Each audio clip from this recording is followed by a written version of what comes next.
Welcome back to Irons Through the Ages. Last week, we lived through the most extraordinary single season in West Ham United's history. The 1922-23 campaign, an FA Cup final at a brand new Wembley, in front of 200,000 people. A grey horse named Billy. A defeat, but a dignified one. And then, 2 days later, a promotion-clinching win away at Sheffield Wednesday that almost nobody talks about, and absolutely everybody should. We ended episode 3 with West Ham United in the First Division for the first time. 9 seasons in the top flight followed, Vic Watson scoring goals in extraordinary quantities. I'm forever blowing bubbles drifting across Upton Park on Saturday afternoons. The club established, confident, and apparently on an upward curve. Today's episode is about what happened when the curve bent the other way. The 1930s were a decade of rupture, grief, and, eventually, renewal. West Ham lost their First Division status. They lost their long-serving manager in the most painful circumstances imaginable. And then, under a new man, they began to find themselves again. All of this, the football, the crisis, the recovery, is happening against the backdrop of a decade in which the whole world was tilting toward catastrophe. This is episode 4, The Fall and the Rise. The 1929-30 season had been, as we discussed last episode, a high water mark. 7th place in the First Division. Vic Watson scoring 50 goals, an England recall. The club felt solid, established, genuinely comfortable at the top level. What followed was a collapse that happened with startling speed. In 1930-31, West Ham plummeted to 18th place, one above the relegation zone. The goals were still going in at one end. The goals were flooding in at the other. Defence had always been the club's relative weakness, and now that weakness was being ruthlessly exposed. The squad was ageing in key areas. Syd King was struggling to find the reinvestment that was needed. Then came 1931-32, the final season in the top flight. It was grim from the start. The goals against column kept growing. The wins became sporadic. And then, at the end of the season, something happened that sealed their fate in a manner so brutal it almost defied belief. West Ham lost their last 7 league matches in a row. 7 consecutive defeats, late season, when every point mattered. They finished bottom of the First Division, 22nd, dead last, with only 31 points. They had conceded 107 goals across the season. 107. They were relegated.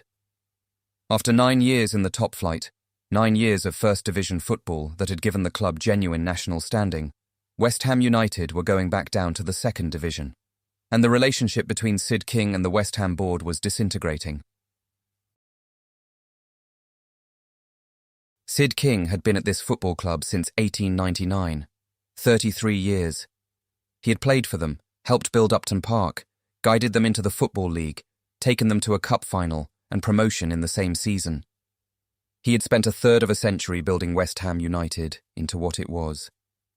And now, relegated, his squad in need of a rebuild, the club's finances strained, the relationship between King and the board had turned corrosive. There were questions about money, rumours that King had been siphoning funds, a growing suspicion on both sides that the partnership had run its course. On the 7th of November, 1932, Syd King attended a board meeting. He had been drinking. He insulted one of the directors. An emergency meeting was called the following night, and the board concluded that King had been drunk and insubordinate. He was suspended for 3 months without pay and banned from entering the Berlin ground. Charlie Paynter, King's longtime trainer, his trusted lieutenant for decades, was appointed temporary manager in his place. On the 3rd of January, 1933, the board met again. Doubts about King's financial conduct were laid on the table. His contract was terminated permanently. He was given an ex gratia payment of £3 a week, a modest sum, an insulting acknowledgement of 3 decades of service. He was told not to return to the Berlin ground. Syd King, the man who had built West Ham United, had been sacked. Within a month of his sacking, Syd King was dead. He took his own life on the 14th of February, 1933, Valentine's Day, by drinking alcohol mixed with a corrosive liquid. He was 59 years old. The inquest recorded that he had taken his life while of unsound mind and had been suffering from persecution delusions. According to his son, King's mental decline had begun when the team were relegated in the summer of 1932, and his paranoia had grown as the board's confidence in him collapsed. There is a particular cruelty in the way this story ends. A man who gave everything to a football club, who built it from nothing, who shaped it, who carried it through 2 decades of growth, ending his life in despair and disgrace, banned from the ground he had helped create. The footballing world reacted with shock and sadness. Ted Fenton, who had been signed as a young player at West Ham and would later become manager himself, recalled King in later life as an imposing, larger-than-life figure, a personality-plus man, a man with flair. The young Fenton had tiptoed past his office, certain that King would spot him, and King always did. That image, the formidable manager spotting the nervous young player, the enormous personality behind the door, is the Syd King that West Ham supporters should remember. Not the broken man of 1932, but the architect, the builder, the man who took a company recreation team and turned it into a First Division football club. The darkness of his end does not diminish the scale of what he achieved. It only makes the story more human and more sad. It's worth pausing here to ask, how did it go so wrong, so quickly? How did a club that had finished 7th in the First Division in 1930 end up relegated 2 years later with the worst defensive record in the division? The answer is complicated, as these things always are, but a few factors stand out. The squad had aged. The great players of the 1920s, Watson, Ruffell, Houghton, were in or approaching their 30s. Replacing them at First Division level required money that West Ham's relatively modest gate receipts didn't fully generate. King had always been better at developing and recruiting talent than he was at the financial management side of the job. And now, with the squad in decline, the financial limitations were ruthlessly exposed. The defence was the specific catastrophe. West Ham had always played an attractive attacking style of football, but you cannot concede 107 goals in a season and stay up. The balance had simply tipped too far. And King himself, by this point, was drinking heavily. Jimmy Ruffell's recollections of the era describe a manager who had always left much of the day-to-day tactical work to Charlie Paynter, who was increasingly absent in spirit, even when present in body. The man who had been so vital for so long was no longer functioning at the level the job required. None of which is to condemn him. People decline, people struggle, and the board, who had employed him for 3 decades, who had benefited from everything he built, might have treated him with more dignity at the end than they did. But the club needed to move forward, and the man who would move it forward was already there, waiting, a man who had been at the club even longer than Syd King himself. Charlie Paynter had been at West Ham United since 1897. He had come to the club as an unpaid helper before the Thames Ironworks era had even fully taken shape. He had tried to play. A knee injury in a match against Woolwich Arsenal ended that ambition early, and had become instead a trainer, a coach, a tactician, a father figure to generations of players. Born in Swindon in 1879 and raised in Plaistow, right in the heart of West Ham territory, Paynter was as East End as you could get without having been born there. He was 53 years old when he took permanent charge of the club. He would remain as manager until 1950, serving 17 years in the role. When he finally stepped down, he had spent 53 years at West Ham United in various capacities. Jimmy Ruffell's portrait of the Paynter-King partnership is revealing.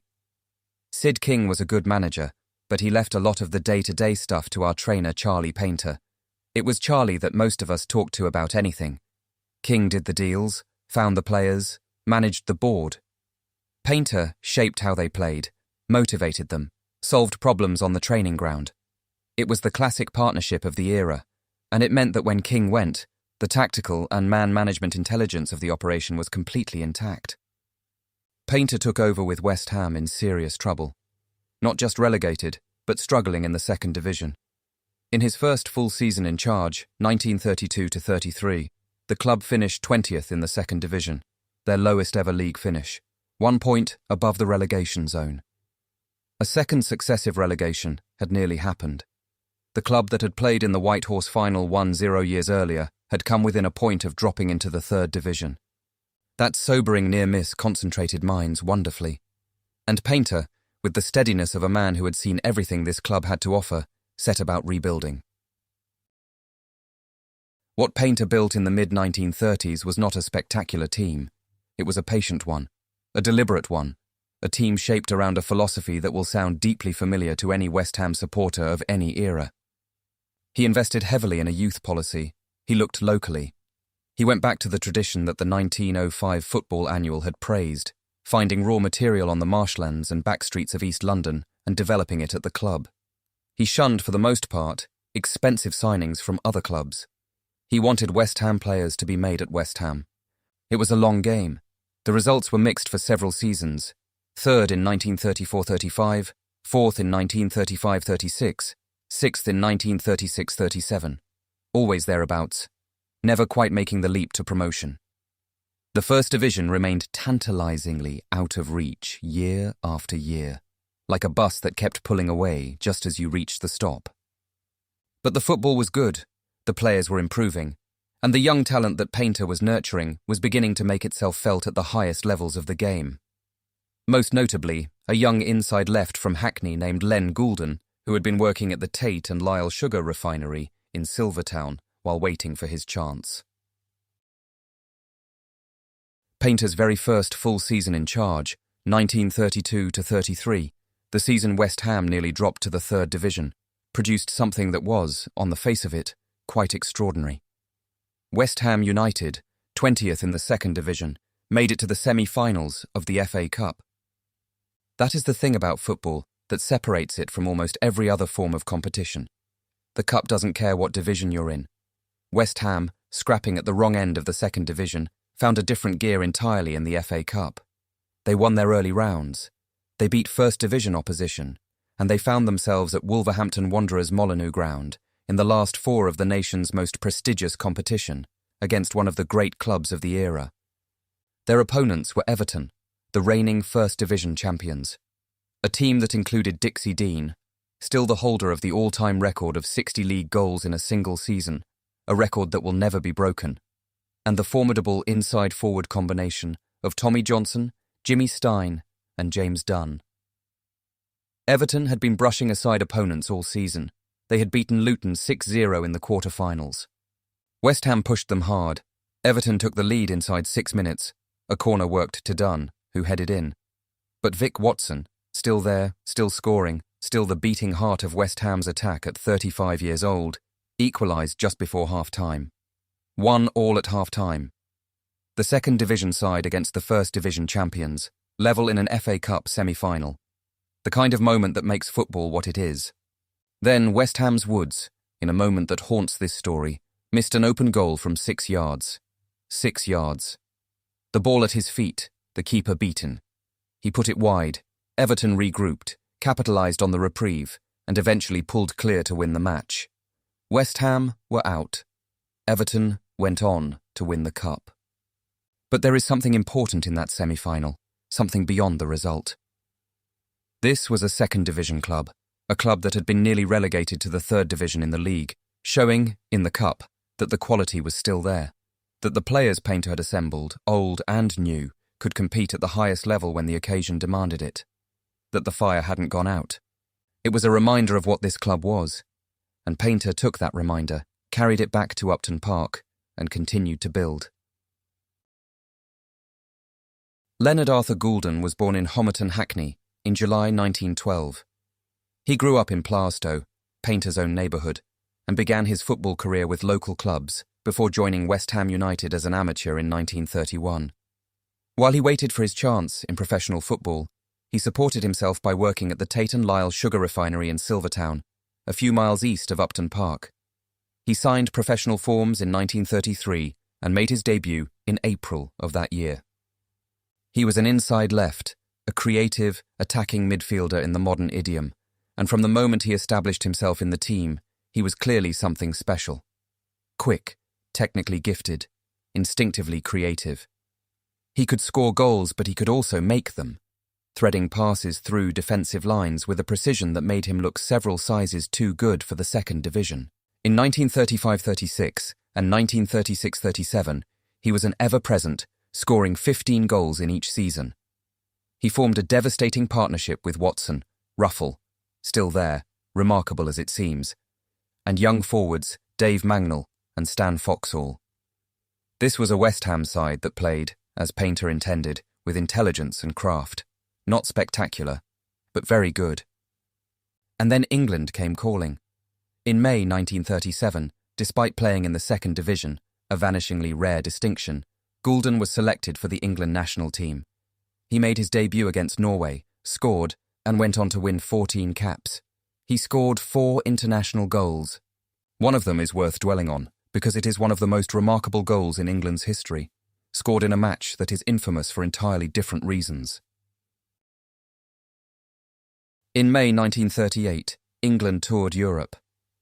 The final match was against Germany in Berlin. The political climate was unmistakable. Hitler's regime, the shadow of coming war, the whole charged atmosphere of a Europe that was lurching toward catastrophe.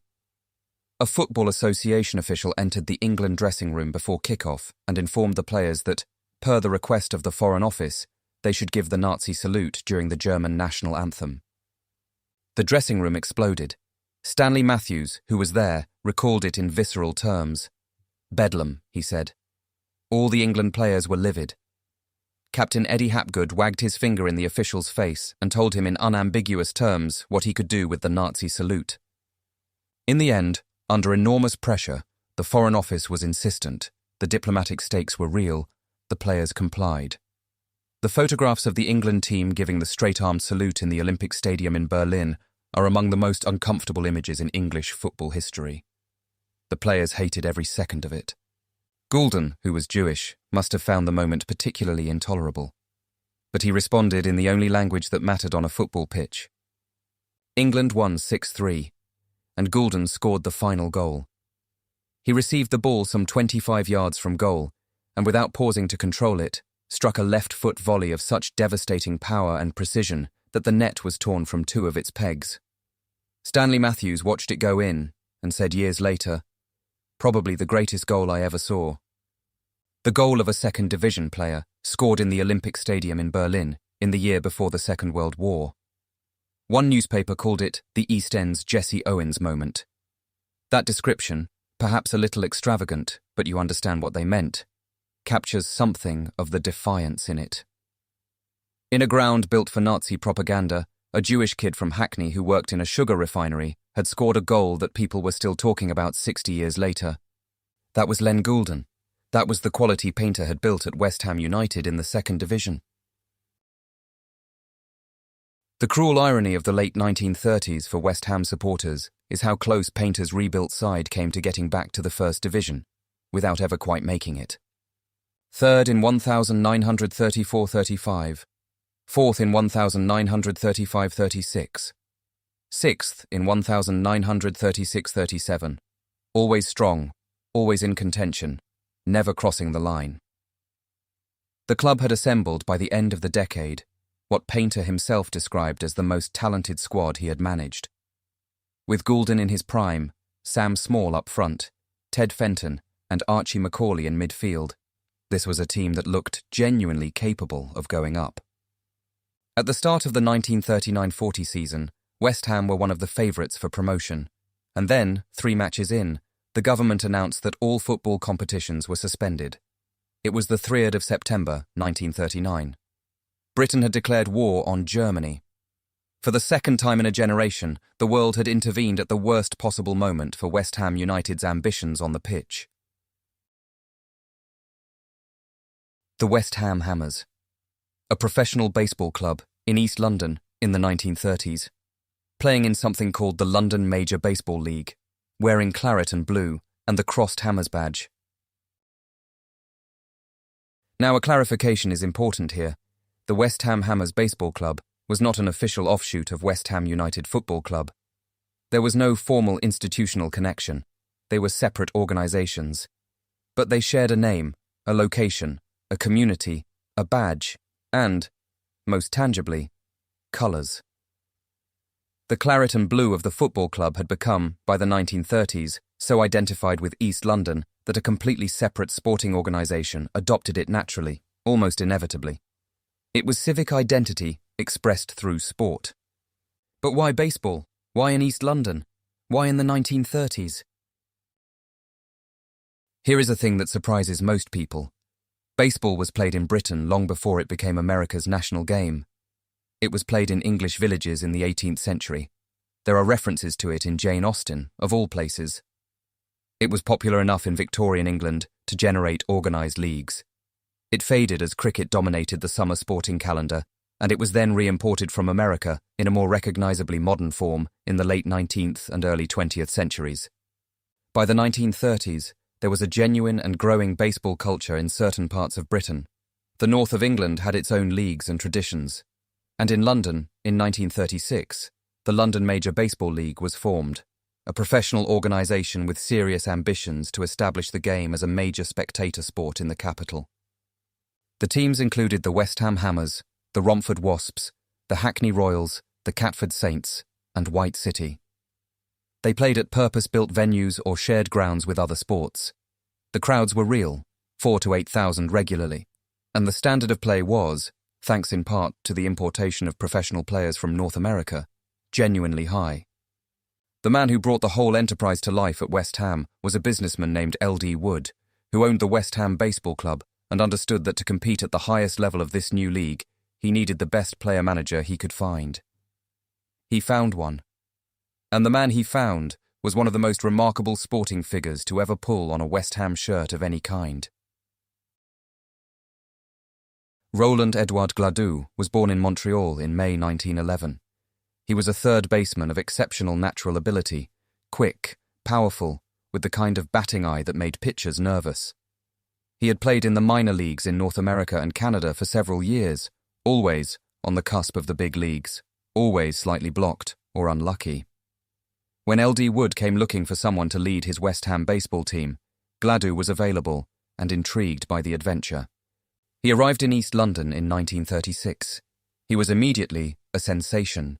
French-Canadian, articulate, with the kind of effortless athletic grace that is impossible to manufacture. The London press called him the Babe Ruth of Canada, a description that would have made the great man himself bristle, but which conveyed the point.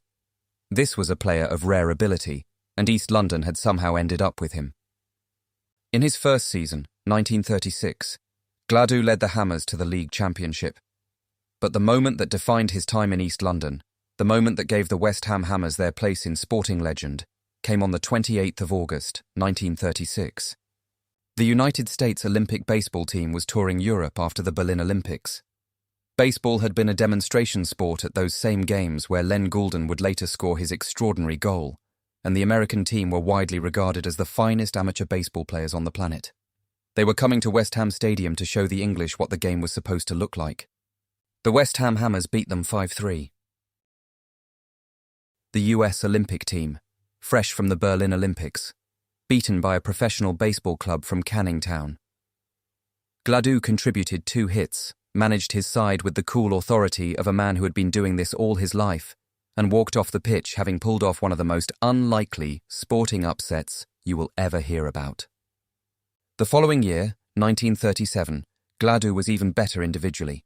He batted .565, 565, across the London season.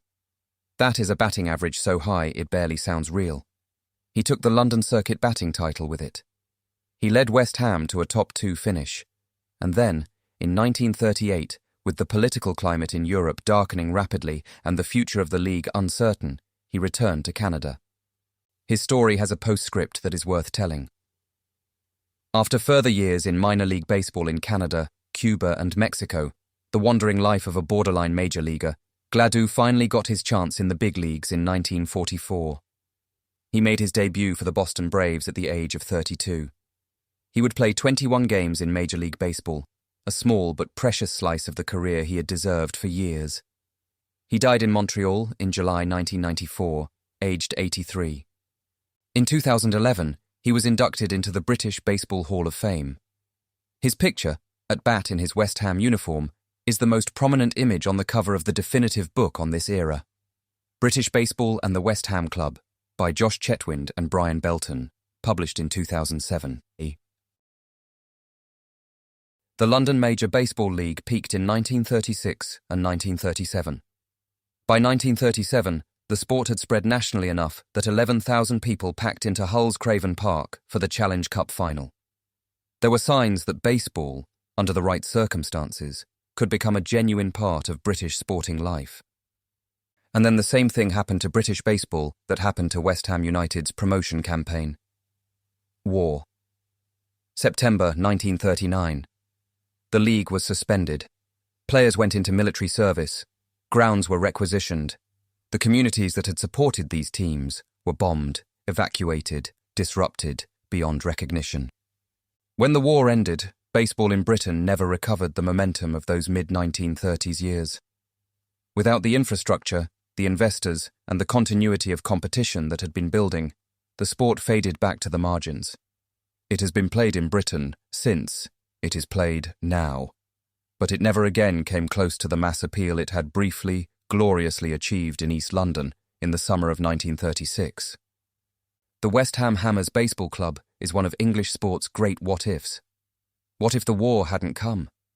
What if the league had had another 5 years to grow? Might baseball have found a permanent foothold in the East End, the way football had done 40 years earlier?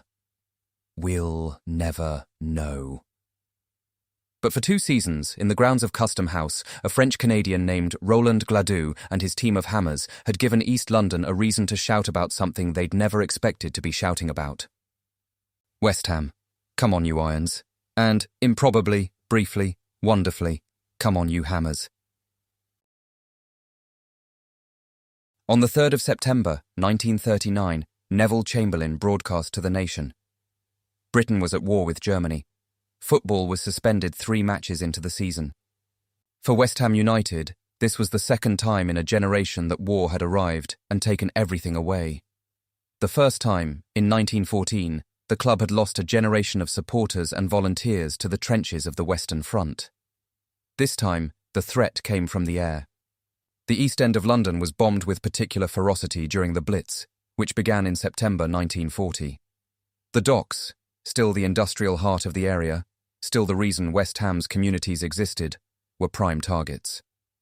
Night after night, German bombers followed the silver thread of the Thames east from the city and dropped their loads on the factories, the wharves, the terraced streets where West Ham's supporters lived. Upton Park itself was damaged. The South Bank stand was hit by a parachute mine in 1944. The ground that had been the heart of this community since 1904 was marked by war, as everything in East London was marked by war. Football continued in a wartime form. Regional competitions, the Football League War Cup, matches that used guest players and were understood to be something less than proper football, but were played anyway, because maintaining something normal, something to gather around, mattered enormously to people who were living through nightly bombing raids. And in this wartime football, Charlie Paynter's West Ham, the squad he had been building all decade, did something quite extraordinary. They won. On the 8th of June, 1940, West Ham United played Blackburn Rovers in the inaugural Football League War Cup final at Wembley Stadium. The circumstances were unlike any Wembley final before or since. The kick-off was moved to 6:30 in the evening to allow factory workers to attend after their shifts. Over 42,000 people braved the very real threat of a Luftwaffe air raid to be there. Among the crowd were wounded soldiers, survivors of the evacuation from Dunkirk, which had taken place just days before. The band of the Irish Guards played the national anthem, and the French national anthem too, in honour of Britain's ally. It was a grim game, played under grim circumstances, but it produced a West Ham win. Sam Small, a cabinet maker from Birmingham, a centre-forward who had joined the club in 1937, scored the only goal in the 34th minute, following up after the Blackburn goalkeeper parried a shot from George Foreman. West Ham 1, Blackburn Rovers 0. Captain Charlie Bicknell lifted the cup. The players celebrated briefly, a few pints in the Berlin pub on Green Street, most of them still in or heading back to their military units. No reception was held, no parade. The players quietly split up and returned to the war. It was West Ham's first ever trophy win, Their first piece of silverware in 45 years of existence. And it had to happen like this. In wartime, in front of Dunkirk survivors, with the threat of bombs overhead, and no celebration to follow. Very West Ham, and somehow in its bittersweet way, very right. The player of the 1930s has to be Len Goulden. I've already told you about his goal in Berlin, about his 14 England caps, about the extraordinary thing he achieved by becoming an international footballer while playing in the second division. Let me fill in a few more details of the portrait. Goulden made 256 appearances for West Ham and scored 55 goals, a formidable return for a creative midfielder.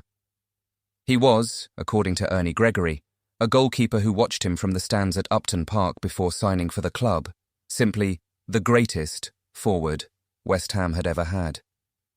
The daddy of them all, Gregory said. What strikes me about Goulden is the combination of qualities he embodied. The local boy who worked in a sugar factory while waiting for his chance. The second division player who made the England team. The Jewish man who gave the Nazi salute under duress and then scored a goal so spectacular it became a small act of defiance. He was West Ham through and through, the product of the community, the beneficiary of Paynter's patient youth development philosophy, and ultimately, the proof that the club was right to play the long game. The war took his best years. He never returned to West Ham after 1939, eventually signing for Chelsea when football resumed. You have to wonder, in an alternative history where there was no war, whether Goulden might have led West Ham back to the first division and into a different kind of 1940s and 50s entirely. We'll never know. But he remains one of the finest players this club ever produced, and one of the most underappreciated figures in English football history more broadly. For this episode's Fan's Eye View, I want to return to the 1940 War Cup final and a detail that I find extraordinarily affecting. The crowd that evening, the 42,000 people who travelled to Wembley despite the very real possibility that German bombers might appear overhead, included, as I mentioned, survivors of Dunkirk, men who had been on the beaches just days before, men who had watched their comrades die, who had waded into the sea to be picked up by small boats, who had come home battered, exhausted, and alive. And they went to the football. Think about what that says. Not just about football, but about what football meant to these communities, these men, these lives. The war hadn't stopped, the bombing hadn't started yet, but everyone knew it was coming. The world was frightening beyond anything most of them had imagined. And some of them, freshly back from Dunkirk, went to Wembley to watch West Ham play Blackburn Rovers in a football cup final. Because it was normal, because it was theirs. Because in a world that had gone completely wrong, this one thing, this game, these colours, this club, still made sense. That is what West Ham United was to the people of East London, and it is, I think, what any great football club is to any great community. Not an escape from life, a piece of it, the piece that stays yours, even when everything else is under threat. The 1930s at West Ham United. A decade that began with relegation and ended with a war. That lost its great architect, Syd King, in circumstances of genuine tragedy. That produced, under Charlie Paynter, a gradual, patient, principled rebuilding. That gave East London Len Goulden and his volcanic goal in Berlin. That gave, briefly, brilliantly, Roland Gladue and the West Ham Hammers baseball team. And that ended, in the middle of a war, with the club's first ever trophy win. Celebrated with a few quiet pints in a pub on Green Street while Dunkirk survivors went home to sleep. It is not the most glamorous chapter in West Ham's story, but it may be one of the most revealing. This was the club at its most human, falling, grieving, rebuilding, finding unexpected joy in unexpected places, and enduring. Next week, on Episode 5, The Post-War Years. Ted Fenton takes over. The club spends the late 1940s and early 1950s back in the second division, seemingly becalmed. And then, slowly, something begins to stir. A new generation, a new philosophy, and the early inklings of something that will come to define West Ham United for the next 60 years. Until then, thank you for listening. Come on, you Irons.